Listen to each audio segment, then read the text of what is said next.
5 ang kumpirmadong nasawi habang 5 rin ang sugatan matapos mahulog ang isang dump truck sa tinatayang 80 metrong bangin sa sitio Panlaisan, Barangay Pichon, Bayan ng Caraga, Davao Oriental, pasado alas 9:30 ng umaga nitong Miyerkules, Mayo 28. Batay sa investigasyon ng pulisya, nawalan umano ng kontrol ang driver ng dump truck na pagmamay-ari ng isang construction company habang binabagtas ang matarik na bahagi ng kalsada sa lugar. Dahil dito, nahulog ang sasakyan sa bangin. Kabilang sa mga nasawi sa insidente, sina Engineer Fernando Los Santos Milan, ang foreman si Kenneth Villacorta, 3 laborer na sina J.R. Lawag, Jolay Bacalongco at isang Arnel Ginonsalaw. Samantala, ligtas namang nakatalon mula sa sasakyan ang 5 iba pa, ngunit nagtamo ng iba't ibang antas ng sugat.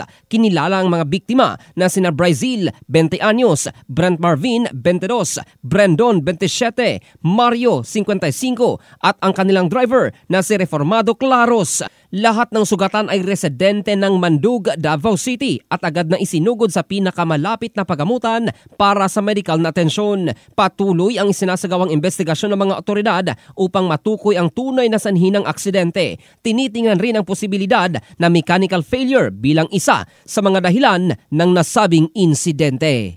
In the heart of changing lives, ito si Jofel Candado ng Brigada News Philippines, the Music and News Authority.